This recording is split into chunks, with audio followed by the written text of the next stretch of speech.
Welcome to V3 news. లక్ష్యం సమాజహితం. నా పేరు రమేష్. ముందుగా హెడ్లైన్స్. ఏపీలో చంద్రబాబు ఓటమి ఖాయం. ఆంధ్రప్రదేశ్ రాజకీయాలపై జోష్యం చెప్పిన కేటీఆర్.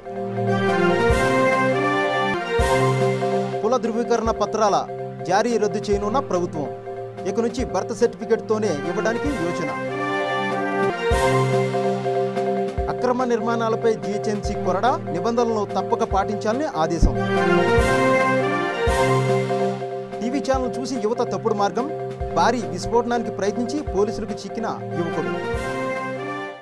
ఇక వివరాల్లోకి వెళ్తే, ఏపీలో జరిగే ఎన్నికల్లో సీఎం చంద్రబాబు నేతృత్వంలోని టీడీపీ 100% ఓడిపోతుందని TRS working president K Taraka Rama Rao అన్నారు. ఏపీకి కాబోయే సీఎం వైసీపీ అధ్యక్షుడు వైఎస్ జగన్మోహన్ రెడ్డేనని చెప్పారు. ఏపీలో వైసీపీ గెలుస్తుందని తనకు నమ్మకం ఉందని, జగన్కు మద్దతు ఇచ్చేందుకు తాము ఏపీకి పోవాల్సిన అవసరం ఉందని తెలిపారు. ఫెడరల్ ఫ్రంట్లో వైసీపీకి స్థానం కల్పిస్తామని ఇప్పటికే చర్చలు జరిపామని వెల్లడించారు. కేసీఆర్ స్వయంగా వెళ్లి జగన్తో భేటీ అయ్యే విషయమై ఇంకా నిర్ణయం తీసుకోలేదని, కలవలసిన సమయంలో జగన్ను కలుస్తారని వ్యాఖ్యానించారు. బాబు కలలో కూడా కేసీఆర్ పేరునే కలవరిస్తున్నట్టున్నారని ఎద్దేవా చేశారు. పక్క రాష్ట్రం ఇతర పార్టీ వాళ్లపై ఏడవకుండా 5 ఏళ్లలో తానేం చేశారో ఏపీ ప్రజలకు చెప్పాలని సూచించారు. హైదరాబాద్లో ఆస్తులున్న టీడీపీ నేతలపై ఒత్తిడి తెచ్చి తాము వైసీపీలోకి పంపుతున్నామని బాబు ఆరోపిస్తున్నారని, ఆయనకు కూడా ఆస్తులు ఉన్నాయని, సొంత ఇల్లు కూడా ఉందని గుర్తు చేశారు. శనివారం ఇక్కడ టీఆర్ఎస్ ఎల్పీలో ఎమ్మెల్యేలు సుంకే రవిశంకర్, చంటి, క్రాంతి కిరణ్లతో కలిసి ఆయన విలేకరులతో ఇష్టాగోష్ఠిగా మాట్లాడారు. జాతీయ రాజకీయాల్లో చక్రం తిప్పుతానంటున్న చంద్రబాబు విజయవాడలో కూడా తిప్పలేరని ఎద్దేవా చేశారు. ఏపీలో చంద్రబాబు ఘోరంగా ఓడిపోబోతున్నారని జోస్యం చెప్పారు. ఏపీకి టీఆర్ఎస్ వ్యతిరేకమని చంద్రబాబు ప్రజల్ని రెచ్చగొట్టినా ఎలాంటి ఫలితం ఉండబోదన్నారు. చంద్రబాబు మాటలు చెప్పడం తప్ప ఏపీలో ఏమీ చేయలేదని, జన్మభూమి కమిటీల్లో టీడీపీ కార్యకర్తలను నియమించడం వల్ల వాళ్ళు ప్రజలను విడిపించారని, రాజధాని పేరుతో అక్కడి ప్రజలకు రంగుల కలలను చూపించారని ఆరోపించారు. నిరుద్యోగ భృతి, రైతు, డ్వాక్రా రుణాల మాఫీతో పాటు అన్ని రంగాల్లో విఫలమయ్యారన్నారు. పవన్ కళ్యాణ్ వల్ల చంద్రబాబుకే ఎక్కువ నష్టమని కేటీఆర్ అభిప్రాయపడ్డారు. ఎమ్మెల్యే కోట, ఎమ్మెల్సీ ఎన్నికల్లో మిత్రపక్షమైన ఎంఐఎంతో కలిసి మొత్తం 5 సీట్లను టీఆర్ఎస్ కైవసం చేసుకుంటుందని కేటీఆర్ ధీమా వ్యక్తం చేశారు. నామినేట్ సభ్యుడు ఎంఐఎం ఎమ్మెల్యేలతో కలిసి తమ సంఖ్యాబలం 98 అని, రెండో ప్రాధాన్య ఓట్లను కూడా పరిగణలోకి తీసుకొని లెక్కలు వేసుకుంటే అన్ని స్థానాలు తమకే వస్తాయని వివరించారు. లోక్సభ ఎన్నికల్లో కాంగ్రెస్ పార్టీకి దేశవ్యాప్తంగా 100 ఎంపీ సీట్లు దాటుతాయా అని కేటీఆర్ ప్రశ్నించారు. కాంగ్రెస్, బీజేపీలు జాతీయ పార్టీలు కాదని, అవి పెద్ద సైజు ప్రాంతీయ పార్టీలని ఎద్దేవా చేశారు. 2019 ఎన్నికల తర్వాత కాంగ్రెస్, బీజేపీ కలిసినా ప్రభుత్వాన్ని ఏర్పాటు చేసే పరిస్థితి కనిపించడం లేదన్నారు. మోదీ, రాహుల్ ఇద్దరూ అసహనంతోనే ఉన్నారని చెప్పారు. ఒకప్పుడు తమిళనాడు నుంచి టీఆర్ బాలు కేంద్ర మంత్రిగా ఉండి వాళ్ళ రాష్ట్రంలో జాతీయ రహదారులు వేయించుకున్నారని, ఇక లాలూ ప్రసాద్ యాదవ్ అయితే ఏకంగా తన అత్తగారి ఊరికి రైల్వే లైన్ వేయించుకున్నారని, 2 ఎంపీ సీట్లతో తెలంగాణ రాష్ట్రాన్ని సాధించిన కేసీఆర్ ఎంఐఎంతో కలిసి 17 సీట్లు గెలిస్తే రాష్ట్రానికి కావలసిన వాటిని సాధించలేమా అని ప్రశ్నించారు. ఎంపీ స్థానాలు గెలిచాక ఎన్నికల ఫలితాల అనంతరం జాతీయ స్థాయిలో పొత్తులు, ఫెడరల్ ఫ్రంట్ సమీకరణాల గురించి ఆలోచిస్తామన్నారు. రాజకీయాల కోసం విమర్శలు చేసే ఉద్దేశం తమకు ఎప్పుడూ లేదని కేటీఆర్ స్పష్టం చేశారు. పశ్చిమ బెంగాల్లో మమతా బెనర్జీ, సిబిఐ మధ్య జరిగిన ఘటనలో కోర్టుకు కూడా సంబంధం ఉందన్నారు. తమ పార్టీ ఎంపీ పైన ఐటీ దాడులు జరిగాయని, అంత మాత్రాన తాము అరిచామా అని ప్రశ్నించారు. ఐటీ దాడులపై ఏకంగా కేబినెట్ సమావేశంలో చంద్రబాబు చర్చించారని, ఇలా ఎక్కడైనా చేస్తారా అని ప్రశ్నించారు. తెలంగాణలో రెడ్లు బలంగా లేరా? కేబినెట్లో 5 ఉన్నారు. స్పీకర్ కూడా రెడ్డి. మొత్తం 32 మంది రెడ్డి ఎమ్మెల్యేలు మా పార్టీలో ఉన్నారు. రాష్ట్రంలో రెడ్లు బలహీనంగా ఉన్నారని ఎవరన్నారు అని కేటీఆర్ ప్రశ్నించారు. ఏపీలో వైసీపీ అధికారంలోకి వస్తే తెలంగాణలో రెడ్లు బలపడతారా అన్న ప్రశ్నకు కేటీఆర్ ఇలా స్పందించారు. టీఆర్ఎస్కు 90 మంది ఎమ్మెల్యేలు ఉన్నారని, వారిలో ఎవరినైనా ఎంపీగా పోటీ చేయిస్తారా అనే విషయంపై తనకు తెలియదని కేటీఆర్ చెప్పారు. అసెంబ్లీ రద్దు చేసిన నేపథ్యంలో అభ్యర్థులను ముందుగా ప్రకటించామని, లోక్సభ ఎన్నికలకు అలాంటి అవసరం లేదని తెలిపారు. తాను కేవలం పార్టీకి కార్యనిర్వాహక అధ్యక్షుడని మాత్రమేనని, కేసీఆర్కు అప్పగించిన పనులను నిర్వహించడమే తన విధి అని చెప్పారు. తానైనా హరీష్ రావు అయినా సీఎం నిర్ణయాలను పాటించాల్సిందేనన్నారు. రాజకీయాల్లో విమర్శలే తప్ప ప్రతిపక్షాల నుంచి సర్టిఫికెట్లు రావని చెప్పారు. జర్నలిస్టుల ఇళ్ల స్థలాలకు సంబంధించిన సమస్యను త్వరలోనే పరిష్కరిస్తామని టీఆర్ఎస్ వర్కింగ్ ప్రెసిడెంట్ కేటీఆర్ అన్నారు.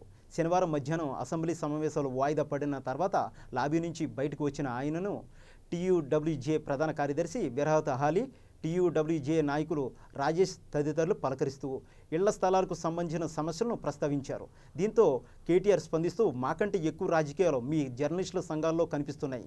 ఏదో ఒక సంఘం అడ్డుకుంటే ఆపే ప్రసక్తే లేదు.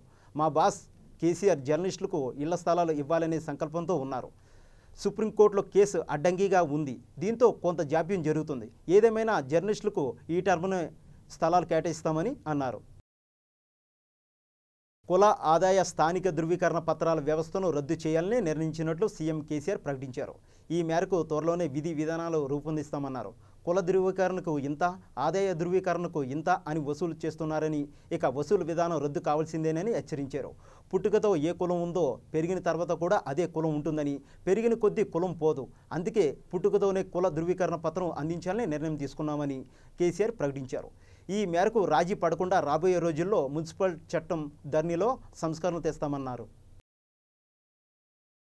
అక్రమ నిర్మాణాలపై ప్రభుత్వం చాలా సీరియస్గా ఉందని, పట్టణ ప్రణాళిక నిబంధనలు ఉల్లంఘించి ఎవరు భవనాలు నిర్మించినా నిర్దాక్షిణ్యంగా కూల్చివేస్తామని జీహెచ్ఎంసీ కమిషనర్ ఎం దానకిషోర్ హెచ్చరించారు.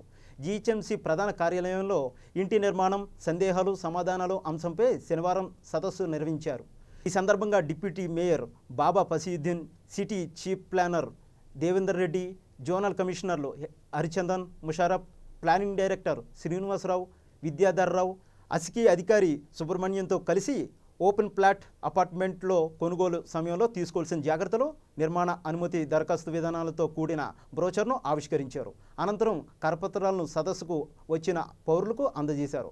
భవన నిర్మాణ అనుమతుల కోసం దళారులను ఆశ్రయించవద్దని, ఎవరికి పైసా ఇవ్వాల్సిన అవసరం లేదని, దరఖాస్తు నుంచి రుసుము చెల్లింపు వరకు అంతా ఆన్లైన్ సదుపాయం ఉందన్నారు. ప్లాట్ కొనుగోలుదారులు అప్రమత్తంగా ఉండాలన్నారు. జీహెచ్ఎంసీ వెబ్సైట్లో ప్రస్తుతం 500 ప్లాన్లు అందుబాటులో ఉంచామని, మున్ముందు వీటి సంఖ్య 4000కు పెంచుతామని చెప్పారు. ఫసీయుద్దీన్ మాట్లాడుతూ, అనుమతులు ఎలా తీసుకోవాలనే దానిపై అవగాహన లేక చాలా మంది మధ్యవర్తులను ఆశ్రయిస్తుండటంతో అదనపు ఆర్థిక భారం పడుతుందన్నారు.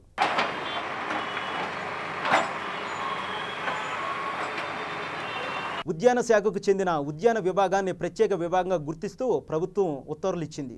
రాష్ట్రపతి ఉత్తర్వుల అమలులో భాగంగా పలు శాఖల్లోని ఉద్యోగులు, అధికారులు జిల్లా, జోనల్, మల్టీ జోనల్ స్టేట్గా విభజించాల్సి ఉంది. ఈ శాఖను ప్రత్యేక కార్యాలయంగా పరిగణనలోకి తీసుకోవాలని నిర్దేశిస్తూ శనివారం వ్యవసాయ శాఖ ముఖ్య కార్యదర్శి పార్థసారథి ఉత్తర్వులను జారీ చేశారు. బులెటిన్లో షార్ట్ బ్రేక్.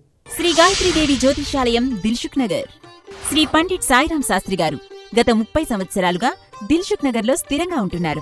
మీరు చేస్తున్న ప్రయత్నాలు విఫలమొగుట, కార్యక్రమాలయందు ఆలస్యం, అనుకోని చిక్కులు, వివాహ ప్రయత్నం ముందుకు సాగక వివాహ ఆలస్యం, ఉద్యోగం, ఆరోగ్యం, దాంపత్యం, సంతానయోగం, విదేశీయానం, భూ వివాదములు మరియు వ్యాపారాదులలో సమస్యలకు జ్యోతిష్యపరమైన పరిష్కారమునకై పుట్టిన తేదీ, బొటనవేలు ముద్ర, హస్తరేఖలు, జాతకం చూసి వివరముగా జ్యోతిష్యం చెప్పగలరు.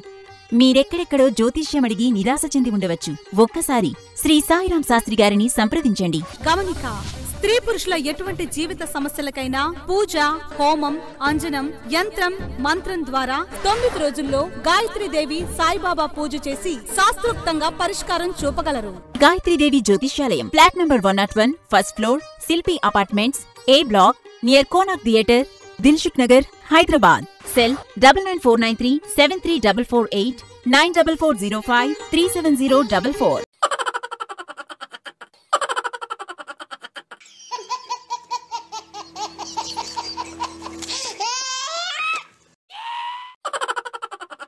గిలిగిలిగా త్వరలో మీ V3 న్యూస్ ఛానల్లో.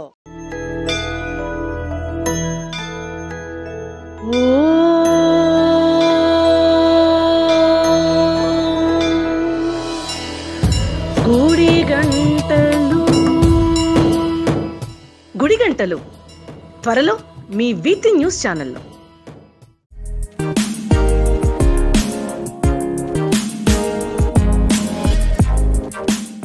తెలంగాణ, ఆంధ్ర, రాయలసీమ, తమిళనాడు, కర్ణాటక, కేరళ ప్రాంతాలు వేరైనా రుచులు వేరైనా వేదిక ఒక్కటే. మన రుచులు త్వరలో మన వీత్రి న్యూస్ ఛానల్లో. నేను మా తమ్ముడు రాజుగాడు రచ్చబండ ముచ్చట్లల్లా మన వీత్రి న్యూస్ ఛానల్లా జల్దీనే వస్తున్నాం, జర చూడుండ్రి. రచ్చబండ ముచ్చట్లు మీ వీత్రి న్యూస్ ఛానల్లో త్వరలో. Welcome back. 2017లో ఓ టీవీ ఛానల్లో చూసిన ఓ ఇంటర్వ్యూ అతని జీవితాన్ని మలుపు తిప్పింది. సిరియా వెళ్ళిపోయి ఐసిస్ ఉగ్రవాదిగా మారిపోయేటట్లుగా ప్రేరేపించింది. సాధ్యం కాకపోవడంతో భారత్లోనే పేలుళ్లకు కుట్ర పన్నేలా చేసింది. యూట్యూబ్లో చూసి భారీ విస్ఫోటనంతో మారణహోమం సృష్టించి బాంబు తయారు చేసేందుకు పురికొల్పింది. అక్కడే కథ అడ్డం తిరిగింది. అతను పోలీసులకు పట్టుబడిపోయాడు. ఐఎస్ సానుభూతి పరులైన మరో 5గురు మాజ్ హసన్ ఫరూఖీ, ఒమర్ ఫరూక్ హుస్సేనీ, అబ్దుల్ అబ్రార్ హసన్ అన్సారీ, ముతియూరర్ రెహమాన్లను పరిచయం చేశాడు. వీరంతా తరచూ కలుస్తూ ఐఎస్ సిద్ధాంతాల్ని తెలియపరుచుకుంటూ వాటిని తెలంగాణలో ఎలా ఉపయోగించాలో చర్చించుకుంటూ ఉండేవారు. బాసిత్ పాక్లో ఉన్న ఐఎస్ ఉగ్రవాది హుజైఫా పాకిస్తానీకి ఖదీర్ నంబర్ను పంపి పరిచయం చేశాడు. అమెరికాలో ఉంటున్న మాతిన్ అజీజీ అనే ఐఎస్ సంధానకర్తతోనూ పరిచయం ఏర్పడింది. వీరి సహకారంతో భారత్లో పేలుళ్లకు ఐఈడీ తయారీకి సిద్ధమయ్యాడు. చంద్రాయణగుట్టలోని తన ఇంట్లోనే ఐఈడీ తయారు చేసే క్రమంలో 2018 ఆగస్టు 12న ఎన్ఐఏ చేతికి చిక్కాడు. ఖదీర్ టెలిగ్రామ్ యాప్లో తన ఐడీని ఐరన్ మ్యాన్గా పెట్టుకున్నట్లు ఎన్ఐఏ తన అభియోగ పత్రంలో పేర్కొంది.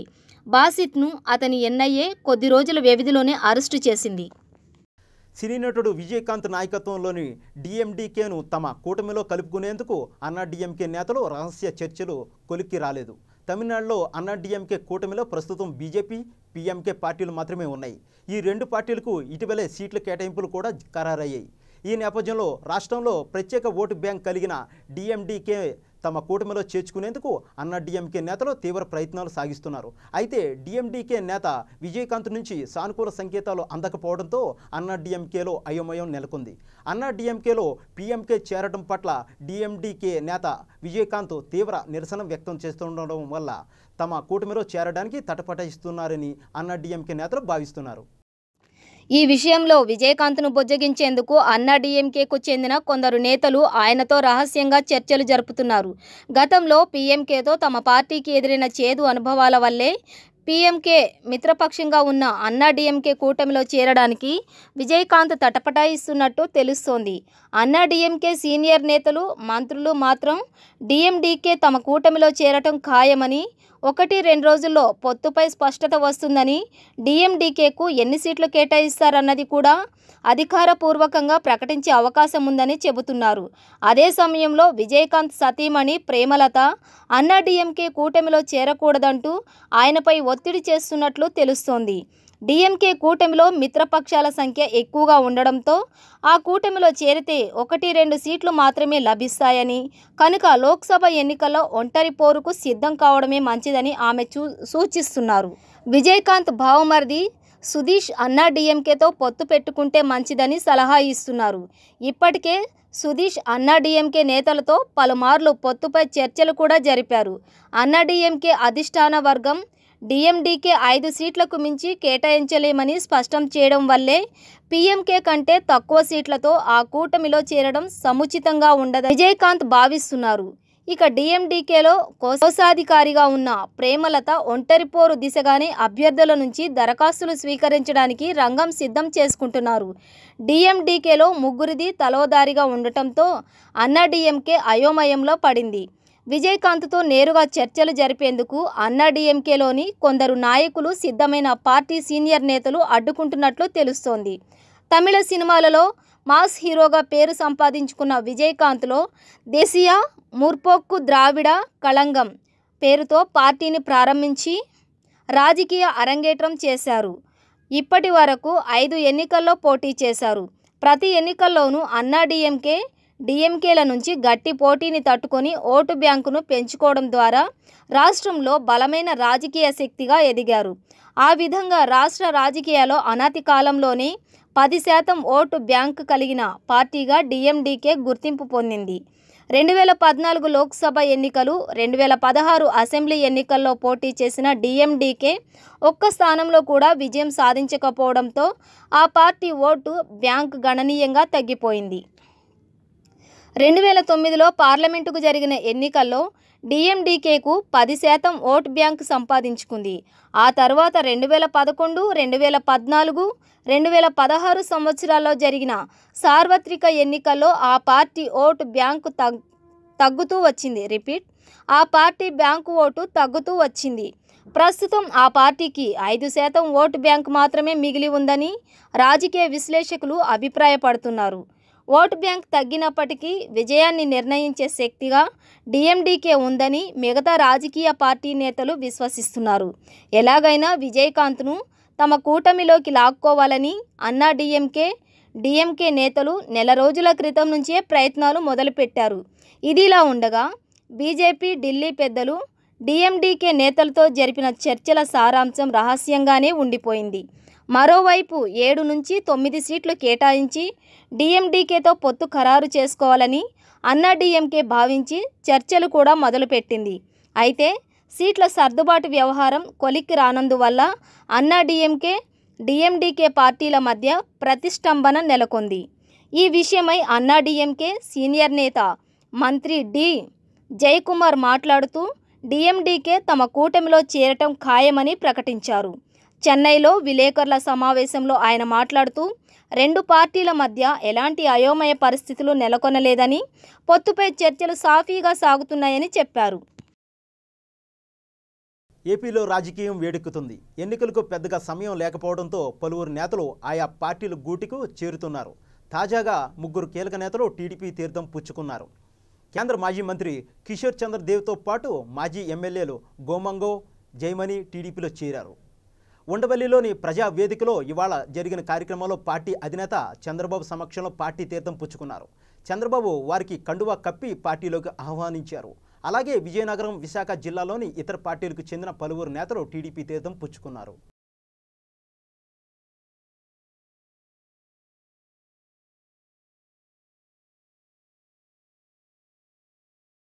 పుల్వామా ఉగ్రదాడిని ప్రధాని మోదీ ఖండించారు. అమర్ జవాన్లకు ప్రభుత్వం అండగా ఉంటుందని భరోసా ఇచ్చారు. శాంతిని కాపాడడంలో భారత సైనిక బలగాలు సేవలు ప్రశంసనీయమని కొనియాడారు. 53వ మన్ కీ బాత్ రేడియో ప్రోగ్రాంలో దేశ ప్రజలను ఉద్దేశించి ప్రధాని మోదీ ఆదివారం నాడు మాట్లాడారు. మళ్ళీ మేలో మన్ కీ బాత్తో వస్తానని ప్రధాని అన్నారు.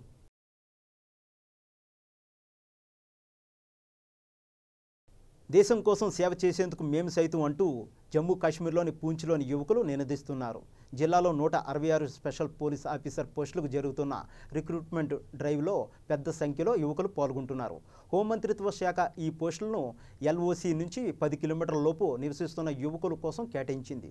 హోంమంత్రిత్వ శాఖ నుంచి ఎస్పీఓ పోస్టులు సమాచారం తమకు అందిందని, శనివారం ప్రారంభమైన రిక్రూట్మెంట్ డ్రైవ్ 3-4 రోజుల పాటు జరుగుతుందని, ఖాళీల భర్తీ ప్రక్రియకు చక్కటి స్పందన వస్తుందని పూంచ్ జిల్లా ఏఎస్పీ అదిల్ అమీద్ తెలిపారు. ఇది తమకు చాలా మంచి అవకాశమని, మేము కూడా దేశానికి చేతనైనంత చేయాలని అనుకుంటున్నామని, రిక్రూట్మెంట్ డ్రైవ్ అంతా సులభం కానప్పటికీ ఇంత మంచి అవకాశం కల్పించిన ప్రభుత్వానికి కృతజ్ఞతలు తెలుపుకుంటున్నామని అన్నారు. 40 మంది సిఆర్పీఎఫ్ జవాన్లను పొట్టన పెట్టుకున్న పుల్వామా ఉగ్రదాడి నేపథ్యంలో ఈ రిక్రూట్మెంట్ డ్రైవ్ జరుగుతుండడం స్థానిక యువకుల్లో కొత్త ఉత్సాహాన్ని, ఆశలను నింపుకుంటుంది.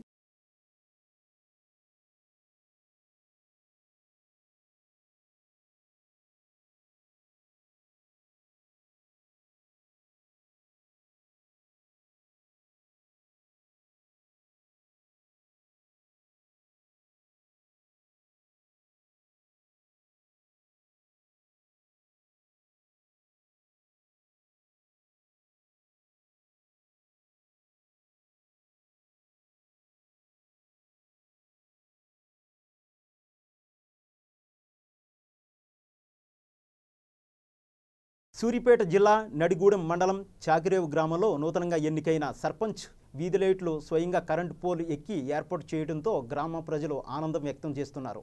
ప్రతి గ్రామ సర్పంచ్ కూడా ఇదే విధంగా బాధ్యతగా మెలిగితే గ్రామాలు త్వరితగతిన అభివృద్ధి అవుతాయని అన్నారు.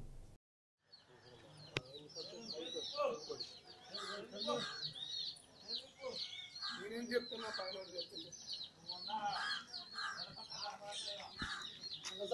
హైదరాబాద్ ప్రసాద్ ల్యాబ్లో సైలెన్స్ ప్లీజ్ సినిమా టీజర్ను తమిళనాడు మాజీ గవర్నర్ కొంజేటి రోషయ్య చేతుల మీదుగా ఆవిష్కరించారు. ఈ సందర్భంగా ఆయన మాట్లాడుతూ నిర్మాత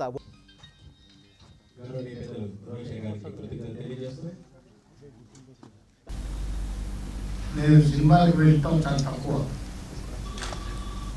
రామ సత్యనారాయణ గారితో ఉన్నటువంటి పరిచయాన్ని బట్టి ఆయన రమ్మంటే రావాలి, అలాగే వచ్చాను. రామ సత్యనారాయణ గారు అనేక సినిమాలు తీసి కింద పడ్డా పైన పడ్డా ఆటుపోటు ఎదుర్కొంటూ ప్రయాణం జయప్రదంగా సాగాలి, ఎలాంటి అవరోధాలు లేకుండా జయప్రదంగా సాగుతూనే ఉండాలి అని మనసారా కోరుకోవాలి. హైదరాబాద్ సరూర్ నగర్ పోస్ట్ ఆఫీస్ సమీపంలో అమ్మ ఈవెంట్స్ ఆధ్వర్యంలో మినీ ఎగ్జిబిషన్ ప్రారంభించారు. ఇందులో మహిళలకు కావలసిన అలంకరణ వస్తువులతో పాటు పచ్చళ్ళు మరియు చెక్క బొమ్మలు, ఇతర ఆహార పదార్థాలు ఏర్పాటు చేశారు. ఈ సందర్భంగా ఆర్గనైజర్ దీపిక మాట్లాడుతూ హైదరాబాద్లో వివిధ ప్రాంతాల్లో ఇప్పటి వరకు ఏర్పాటు చేశామని, ఇప్పుడు సరూర్ నగర్లోని కూడా మంచి ఆదరణ లభిస్తుందన్నారు. వివిధ ప్రాంతాల నుంచి తెచ్చిన వస్తువులకు మంచి ఆదరణ లభిస్తుందని ఆమె సంతోషం వ్యక్తం చేశారు.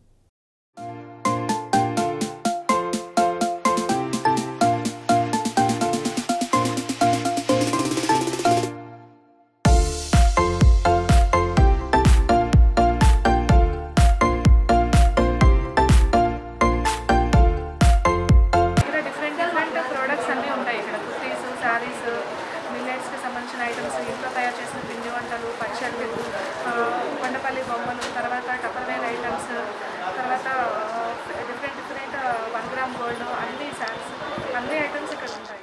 ఇవి ఈ బులెటిన్ విశేషాలు. బులెటిన్ ముగించే ముందు హెడ్లైన్స్ మరోసారి. ఏపీలో చంద్రబాబు ఓటమి ఖాయం, ఆంధ్రప్రదేశ్ రాజకీయాలపై జోష్యం చెప్పిన కేటీఆర్.